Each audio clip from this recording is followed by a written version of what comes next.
Hello, this is Michael Ewer, and I'd like to invite you to the Michael Ewer Show, featuring student hosts and very special guests talking about a variety of interesting topics. You can find us on the Eagle Stream YouTube channel.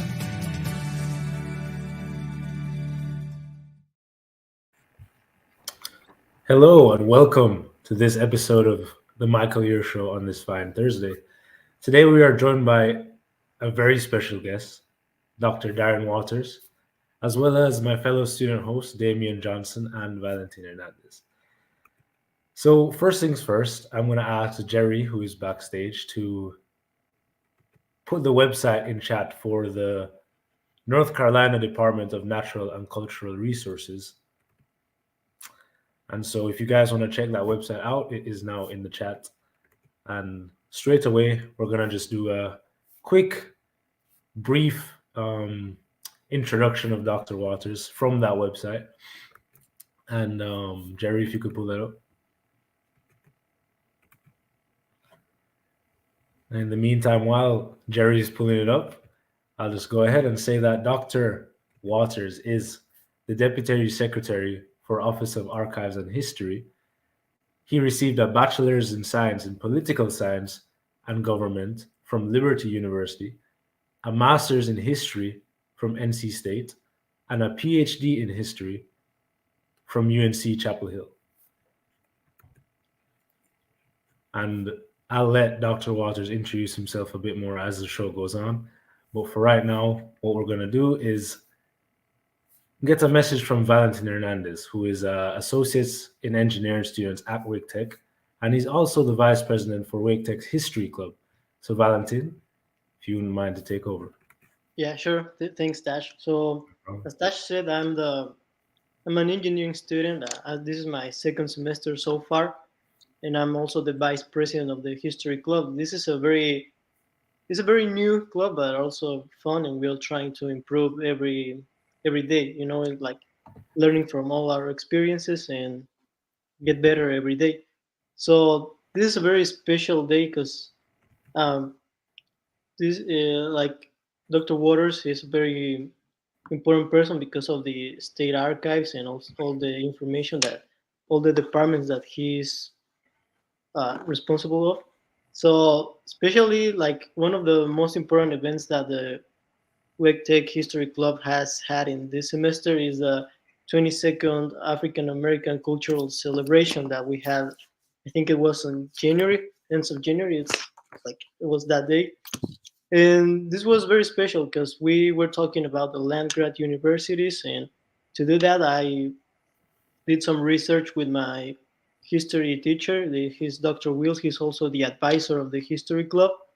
And to do that, we were, as I said, researching through the state archives, learning about the land grant universities, the twin colleges that are Elizabeth City and North Carolina A&T.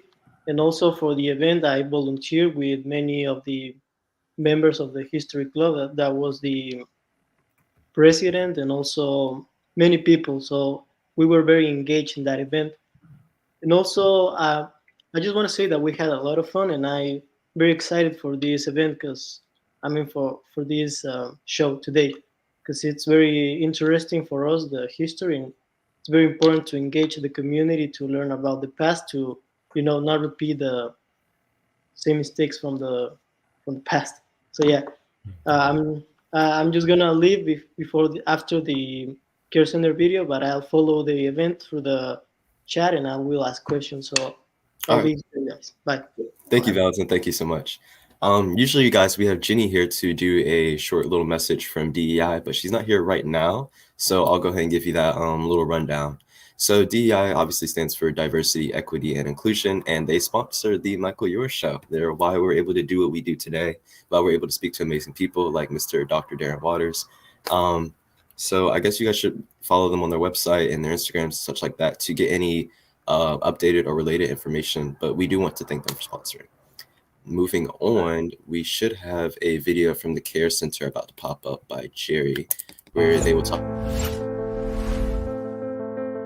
The Care Center is here to provide wraparound services for our students for when out-of-the-classroom challenges arise. I'm Mike Coleman, Dean of Student Engagement and Impact here at Wake Tech. My name is Magdalene Christ, and I'm a student at Wake Tech in the Associate of Science program. The Care Center at Wake Tech has been a great hub for resources, such as food, success coaching, technology support, brief mental health counseling, emergency financial assistance, and transportation assistance. I've gotten a lot of great help with questions and just navigating Wake Tech. If I'm ever having a tough day or a tough time in class, the student success coaches are always there to help me whenever I need it. Students can connect with us by visiting one of our locations, online at our website, or by email. So to my fellow students, if you ever need help with anything, the Care Center is your one-stop shop, and I highly recommend.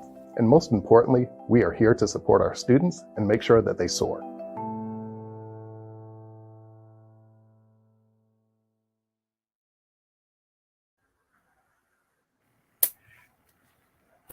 Alrighty, okie dokie, that was cool. So yeah, make sure you guys check out the Care Center. They have a lot of helpful resources for students nowadays.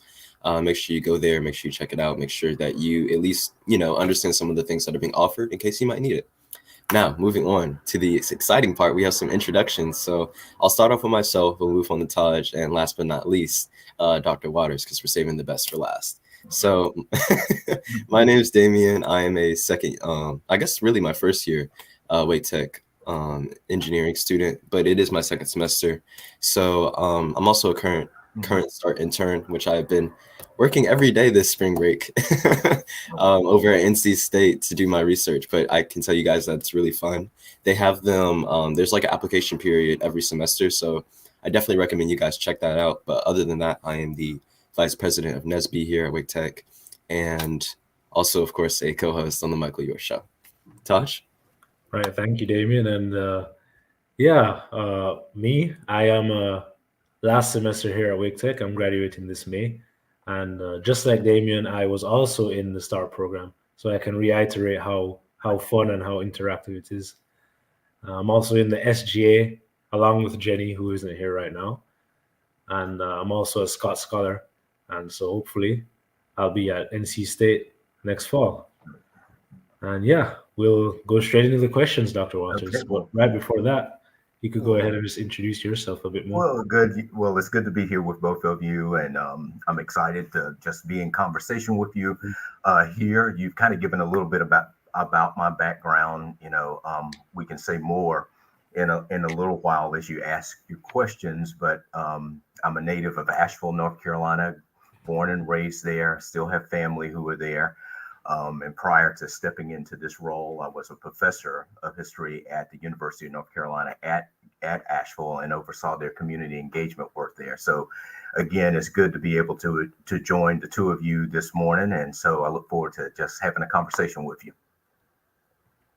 Great, All right, great. Thank you so much. It seems like we might actually be able to get Ginny in here, and I want her to be able to introduce herself to you, Dr. Waters. So you're one second. Yeah. Hi, Ginny. How are you? Hi, I'm good. How are you guys?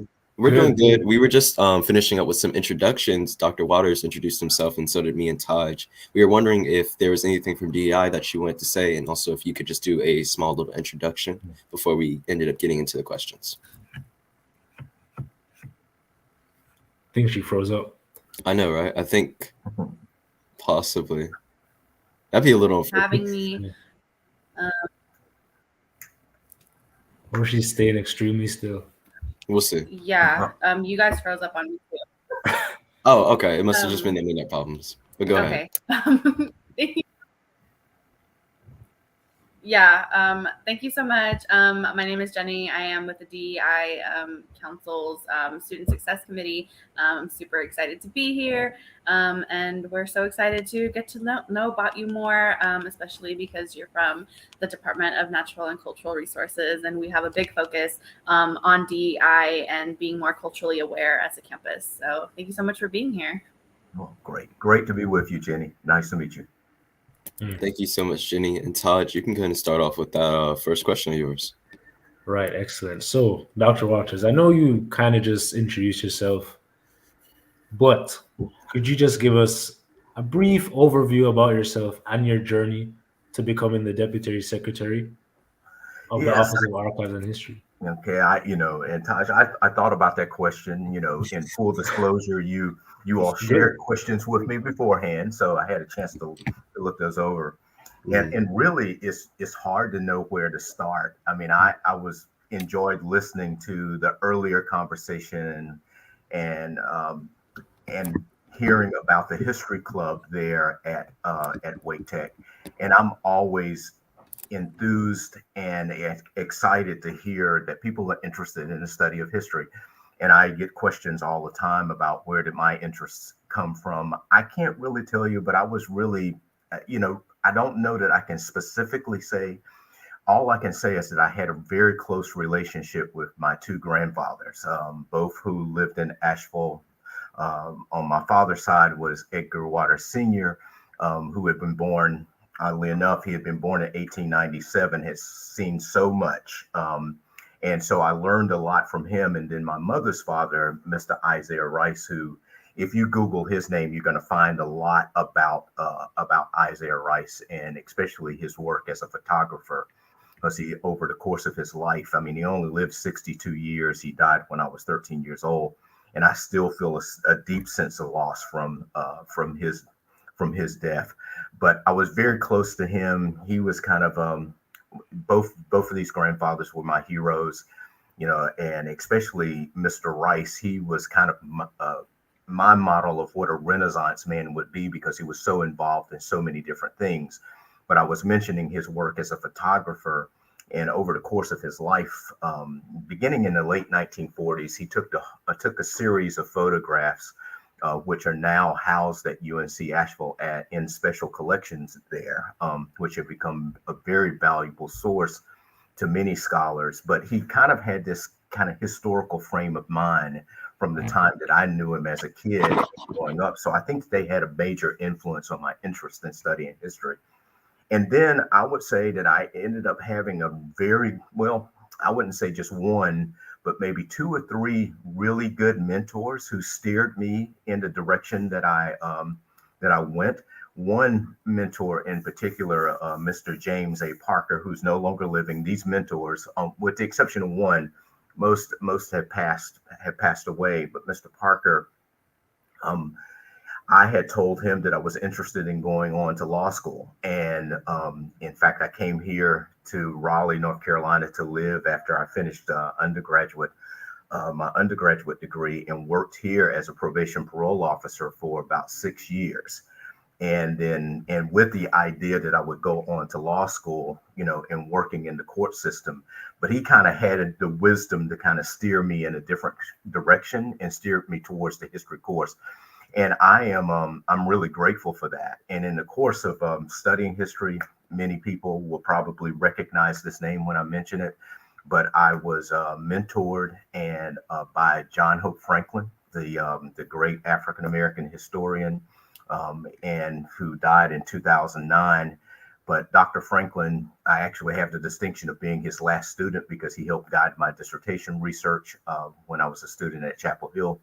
So it's been kind of a combination of listening to grandfathers and then mentors who kind of came along and helped steer me in the course that I actually ended up taking, and it's been really good.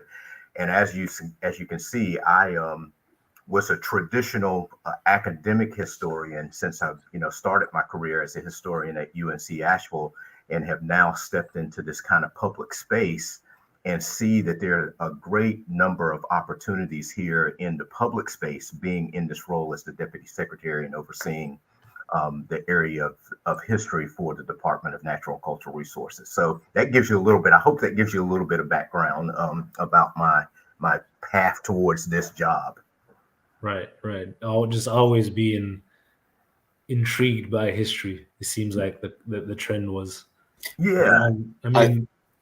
I'd say like always having it around you, right? Like Absolutely. Always having such like insightful and knowledgeable people who have so much past history that they can just talk about it. Because that's a lot of things that people like to do. Especially as we get older, we like to talk about the things that we've gone through, things that we've seen, how we felt about those things. And I'm sure they did that a lot with you. That's how y'all built a great connection. So Yeah, it's no And Damien, if I can respond to what you said, because I think you made such a valuable point that I hope that many in your generation get. I have two sons as well. The oldest one is 27, just got married not too long ago, and Wow. he and his wife now live in Florida. And then I have a younger son who's 23 who lives here in Raleigh. And I try to remind them that we old folks do have a little bit more insight on things than they may sometimes think. You know, my sons, and they do listen. And what I think has been valuable for them, even though they never knew their great grandparents, simply through the stories that I've told them and their willingness to listen to those stories, they seem to have a deep, deep connection to these people. My younger son, his name is, and he is named after his great great grandfather, who, in the course of my research, when I was writing my dissertation and wrote about the development of the African American community in Asheville, we discovered that his great great grandfather, my great grandfather, was one of the people who helped build the Biltmore House. And so and no one in the family knew that until I started my research, and it was just by accident that I discovered that. And now Biltmore Estate has written Lewis Waters into their permanent exhibit about the building of the house. So if you ever get a chance to go to Biltmore Estate, you will see a photo of my great grandparents and a bit of story behind their involvement in the construction of the estate when it was being built. But I just mentioned that to say that it's always been great to that my two sons, like yourselves, have been willing to kind of listen to us old guys and about the things that we have. They listen very much to their grandfather, and they learn a lot about, you know, the things that he saw. He and my mother actually saw as they were growing up. So I just wanted to respond to the point that you made, because I thought it was an important point. Well, thank you. Jenny with the next question. Yes. Yeah, thank you so much for sharing. And one of my questions was going to be, what did you write your dissertation on? Because I'm currently considering pursuing that level of education, and I always want to learn what folks who do write them about. But could you tell us a little bit about the different divisions? You mentioned that everyone has different history, and it's so important to talk about all of our histories because as you learned through your dissertation that you had such significant history. Could you tell us more about those specific divisions of state history and maritime museums? And for those who don't know, the maritime museums are museums that typically specialize in the display of objects relating to ships and travel on large bodies of water, which is honestly really cool. I've seen some pictures of those. And then, of course, with the subcategories. Okay. Yeah. You know, so Jenny, that's a big question. I'm glad you asked it. And I had to write down my response to this question because, you know, for your audience, for them to know, I am still relatively new in this position as the Deputy Secretary, which, you know, and one of my colleagues here is always reminding me to make the point that serving as the Deputy Secretary means that I serve as the state's chief historian. Now, that doesn't mean that the state has an official history. It's just that I'm kind of overseeing kind of the history apparatus of the Department of Natural Cultural Resources. But it's made up of many divisions. I've been here for 17 months. I mean, there's some, because you have a question in here about surprises. There are a lot of surprises that I've discovered along the way, especially about how we're structured has been a big surprise. And I say that because I've kind of been engaged with this department for a long time, especially with the Office of Archives and History. So I didn't mention one of my other mentors was, I mentioned, you know, Jay Parker, John Hope Franklin, and the other one was Dr. Jeffrey Crow, who was my predecessor at one point. He was the Deputy Secretary, and he was also my professor when I was a student at North Carolina State University. So I got a sense of the department and of the Office of Archives and History through his work, his time here. My immediate predecessor, I knew very well and did a lot of volunteer things for the department. Obviously, I had to be here to do the research for my dissertation, which was written about the African American community in Asheville and Western North Carolina.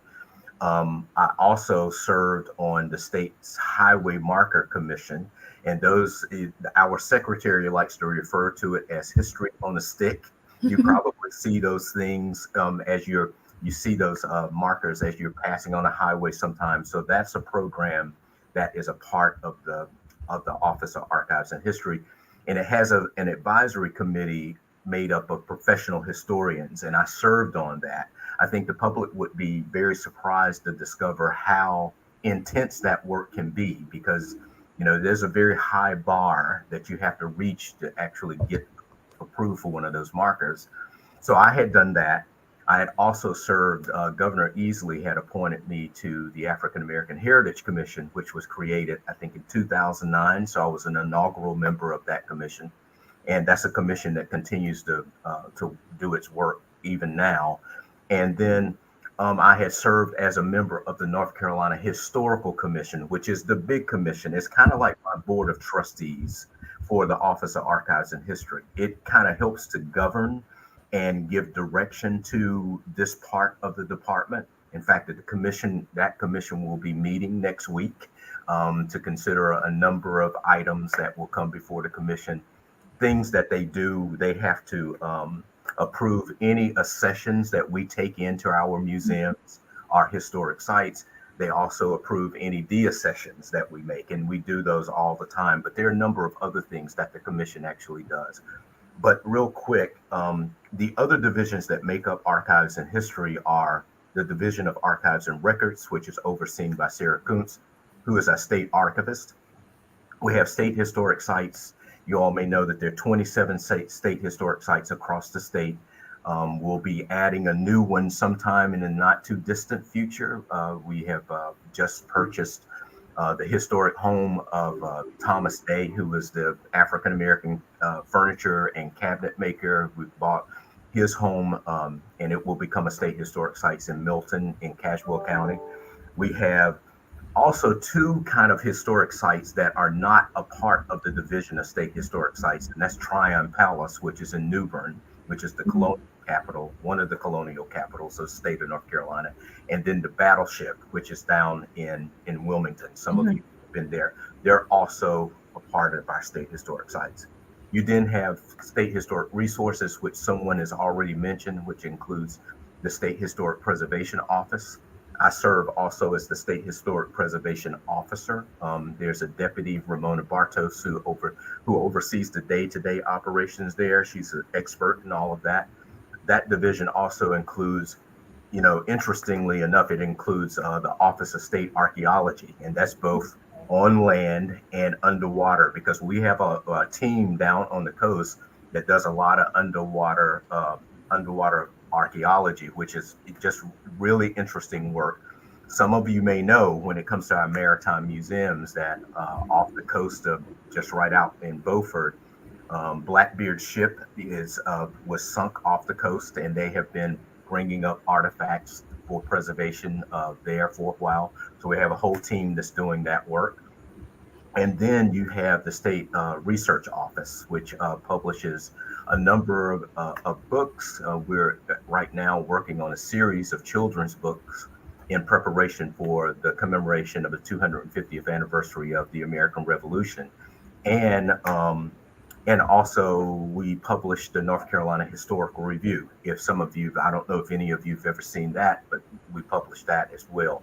And then the last division that we have within Archives and History are the history museums. And there are 8 history museums across the state, and that includes, Jenny, the ones that you just mentioned, the Maritime museums, which are all on the coast.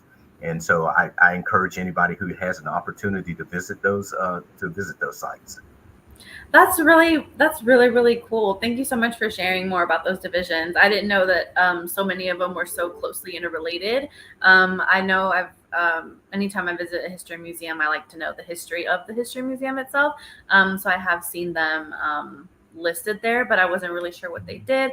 So I'm super, super excited now that the next time I go visit the museum in Wilmington to just kind of know more about the behind the scenes part.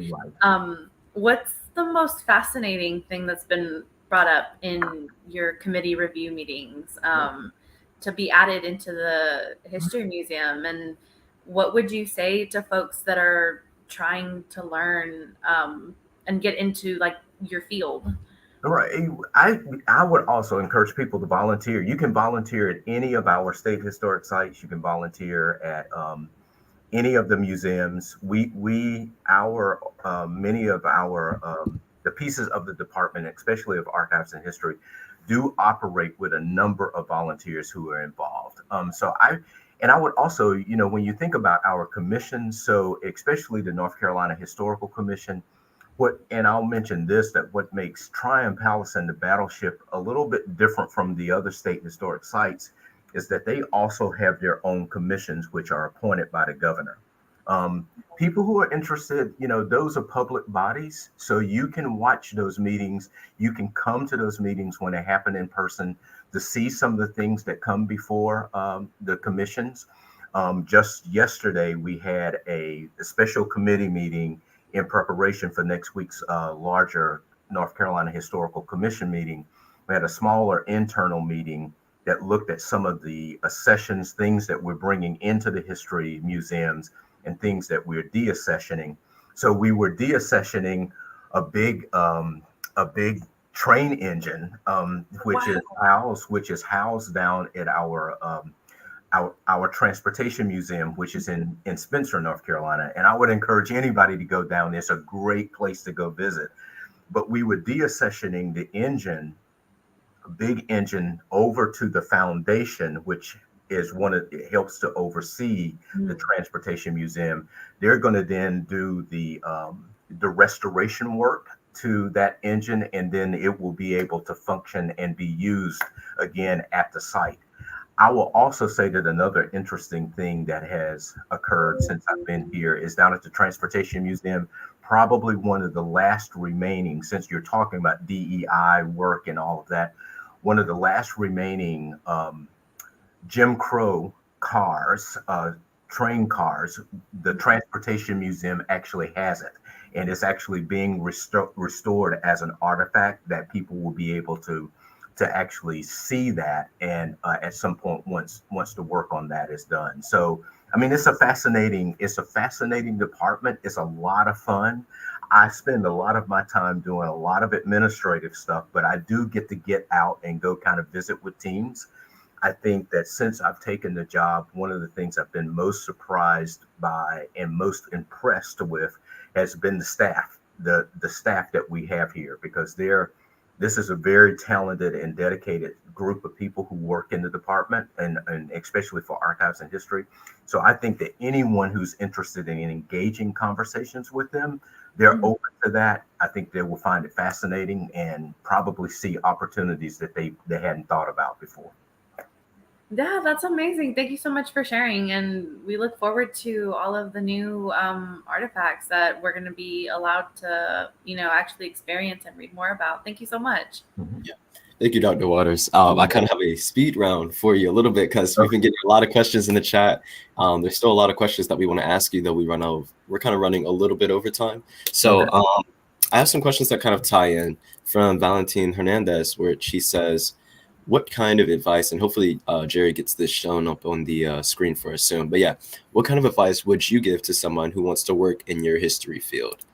This kind of also ties into our question number 4, where we say, what would you say to some students that are basically thinking about pursuing a career in your agency? Yeah, I have opportunities to volunteer and such, but are there places where they can go get internships? Can they network very well with other people, et cetera, et cetera? Can you just, kind of give us that?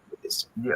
I think, they should go to the website, to the Department of Natural Cultural Resources website, and then go specifically to the Office of Archives and History. You'll see all of the divisions listed there. If you reach out, if any of your friends and colleagues, they reach out to folks that are listed there on the leadership team, you'll get a response. And you'll also see, if you go to the site, I have our site up right now. If you go there, you can do a search for internship opportunities. There are a lot of internship opportunities that come out of the Department of Administration. There's some specific to the department here too. One of the biggest, and and most exciting internships that has been recently created here and is run by my colleague, Deputy Secretary Tracy Burns, is an internship that specifically targets HBCUs. And so to bring more diversity, you all were talking about diversity. It's one of the things that we're very intentional about here at the department, is to get more diverse voices involved in the conversations here. So if you reach out, someone will get back in touch with you. There are opportunities to come right here to this department, right here on Jones Street, and actually volunteer or intern right here. I have friends who now have jobs here in the department, but they started out some as volunteers in archives and records, being worked with our archivists. So there are a lot of opportunities. So go to our website, check out the website, and also look at the leadership team. And then if there are divisions there that you're interested in, by all means, please reach out, because someone will get back in touch with you. Yeah, that sounds perfect. To me, it sounds like you're just saying people should have a little bit of self-advocacy, definitely going after what you want, and working on that. They should be motivated, passionate, I guess, about what they're doing, because it seems like it also requires a lot of hard work, is what you've told me. It does. It's not just me looking at exhibits all day. It's like I'm really talking about these things. I'm really having to work with the people who run these things. Yeah. Damien, think about, the point that you just made, if I can, about, the excitement, look, I taught in a classroom for 11 years. And it was fun. I had great students, like you guys, I loved it. So that's why I'm kind of enjoying being in conversation with you all again today, because I don't get the chance to do that as much now that I'm in an administrative role. I do get out and talk to the public, but it's great to be around students and then see those light bulb moments that go off in students' heads when something is said. And I made it when I was teaching at UNC Asheville. I made it a point to try to have a session in history in my history classes, especially the first year history classes, when you're kind of taking the general ed requirements, to talk about the opportunities and the job opportunities that can come from having a degree in history. And there are a heck of a lot of opportunities. And I see that more now because I'm on the public history side, right? So I think that what you all are doing there at Wake Tech with your history club, having conversations like this, are important to at least allowing students to see what opportunities are actually out there. You think about historic preservation work. Historic preservation, when you're restoring old buildings, old houses, right now we're going to have a major project that will be going on to do restoration work and to the old state capitol building. The governor's mansion also is one of our historic sites because it's a historic structure.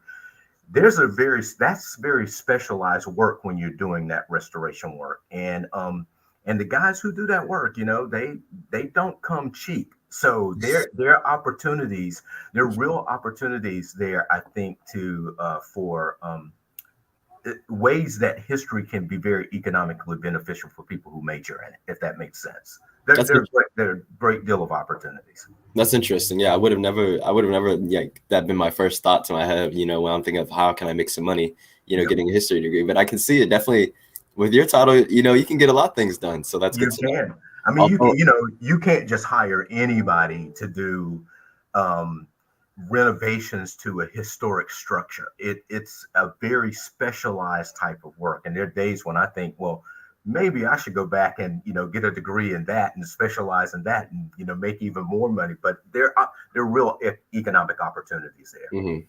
All right. Well, thank you so much, Dr. Waters. I'm going to leave it up to Taj right now because I think we have some questions in the chat and also another question that we want to move on to. Right. Thank you, Damien. So, Dr. Waters, you spoke about the importance of state historic sites. And I believe there are 27 in North Carolina. Is that correct? Right. So we do have a question from chat from Wake Tech's Nesby chapter. If Jerry could just display it on the screen. Yep. So it asks, what is the process of an area or a physical entity being considered or declared as a historical site? Because 27, they didn't just declare 27 all at once. So how did one after another become a historical site? Generally, it's an interesting question. That's been another one of the surprises for me as I got into this job on that process. And sometimes it can be a long, drawn out process. But the sites that are part of the system now, clearly, they have statewide significance, right? So it's, even with the highway marker program, there's a kind of a high bar that you have to pass to get a marker, because it can't just be local significance. It has to kind of reach that bar of statewide significance. How has this site, this place, this story, impacted the state or the nation in a larger scale? So there's kind of a bar that you kind of have to meet to get there. Secondly, generally the work on the creation of a state historic site starts on the ground with the local community that's interested in preserving a site. And then they will form a friends group or a foundation which will do the work to restore a site. And then they will kind of begin the process of talking to their state legislators to bring it into the state system. Does that make sense? Charlotte Hawkins Brown, the Charlotte Hawkins Brown site, Palmer Institute, which is one will become second specifically African American focused historic sites in the state, is one of our state historic sites. It's located in Sedalia, right outside of Greensboro, major campus. This was Charlotte Hawkins Brown and her work in the field of education, especially during the time of Jim Crow segregation, was highly important, continues to be an important piece of the story of North Carolina's overall history. Another one of our major state historic sites is Alamance Battleground, which is in Alamance, North Carolina, in Alamance County.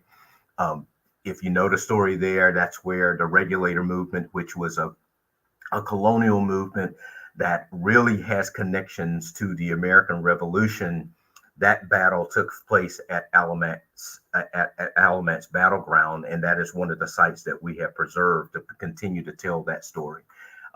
So it really begins on the ground. People who begin kind of recognize the importance of a particular site, and then will begin to engage us here in the department and the state legislature to officially name it a state historic site. Right. And how long do you think a site has to be there to be considered a historic site? I mean, 10, 20, 50 years? That's a question I don't really know the answer to, Taj. Right now, one of the new sites that will be coming online soon is down in Edenton, North Carolina, which is the Golden Franks House. And if you know Golden Franks, if you know that name, I mean, he was a major civil rights figure here in the state of North Carolina. In fact, his daughter is a professor, maybe at Bennett College. She might be at UNC. I don't know which college she is, but she has given over her parents' house because it was the focal point of so much civil rights activity in the eastern part of the state. So that's not been too long. I can't remember when Golden Franks passed away, but that's more, it's more in the kind of modern area, this in more recent. So, and the question on how long it has to be, I don't know that there's a specific number of years before it becomes a state historic site. But, interested in the local community and making a site, are bringing it to the attention of state officials, anyone can begin that work and do that work. Right. And right now we're going to take a quick segue to play a short clip from the John Canoe performance that was at the NC Museum of History. So Jerry, if you could just play that real quick.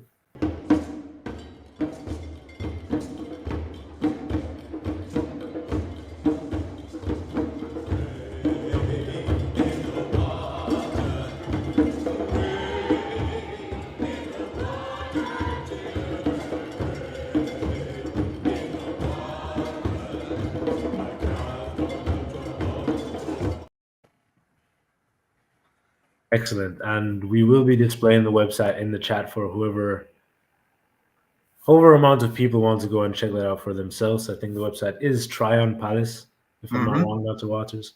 Yes. And I was just there yesterday, Taja. Yeah.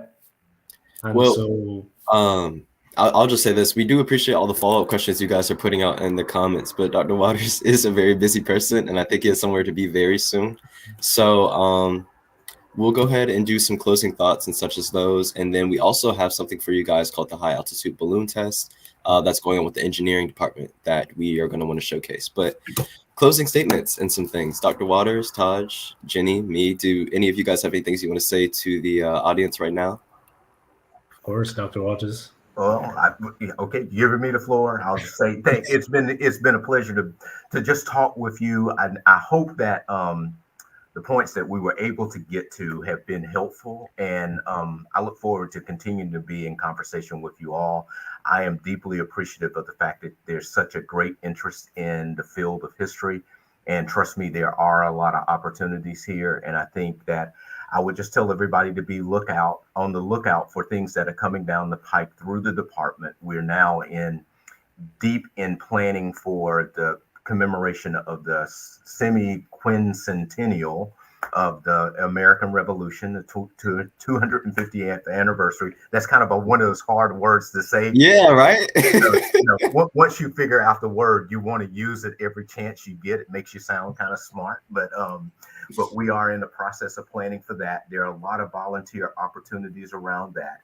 It's not just a story about the American Revolution, but we're looking at it as an opportunity to talk about the ideals that actually shape the American Revolution, which I think are fundamentally important to the ongoing struggle to expand the boundaries of freedom in this country. So I would make that my last statement and just say again that it's been a deep pleasure for me to be able to talk with all of you all today. Of course. Thank you so much, Dr. Waters. And my closing statement would just be the fact, make sure you go listen to him, listen to what he's saying, go participate. Like he already said, self-advocacy and motivation is how you're going to get a career and a job over there. So start now, start early, get that done now. So that's all I have to say for you guys. Taj and Jenny, if you guys have anything to say. Yep. And I'd just like to say thank you again, Dr. Waters, for coming on today. And I think you have a very important job. People might not realize how important your job is, but I think history is very important because to move forward, we have to understand our history.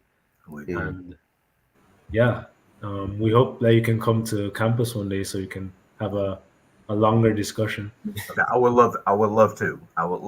So, and Michael and I can talk about that. Any chance that I get to get out and engage face to face with you all, I'll jump at that opportunity. Of course. Thank you. Thank you so much. Definitely thank you so much for sharing about your journey to where you got to now. We are so excited to learn from you.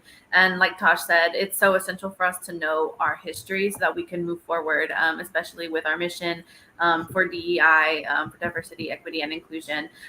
So we're so thankful to learn more about that process and how essential it is for us as a community to decide what's important to us and then move forward to preserve it and to fight for it to be respected, because our history does deserve to be respected from North Carolina to our country as a whole. So thank you so much, Dr. Waters, for giving us an insight to kind of the behind the scenes work of our history and our museums. Thank you so much. You're welcome. Of course. Now that all that's done, Jerry, could you go ahead and put up the balloon flyer that we have, and then we can go ahead and do our closing slide.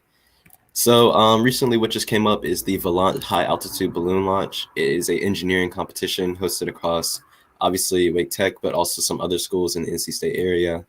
If you can see right there on the flyer, it's from Tuesday, March 21st of 2023 at 12 to 1 p.m. It's going to be on the Southern Wake campus in parking lot R. So make sure you guys come out to that and see the Wake Tech engineering and STEM students basically test their high altitude balloon. Yep. Other than that, now closing slides. And Mr. Waters, we understand if you have to go, you can obviously go ahead and, of course, leave. There should be a leave studio button, but that should be, other than that, thank you everyone for coming. Thank you, Dr. Waters, for participating, Taj and me and Jenny, and of course, everybody in the audience for their questions. But without further ado, that'll pretty much be the end of us for today. So thank you.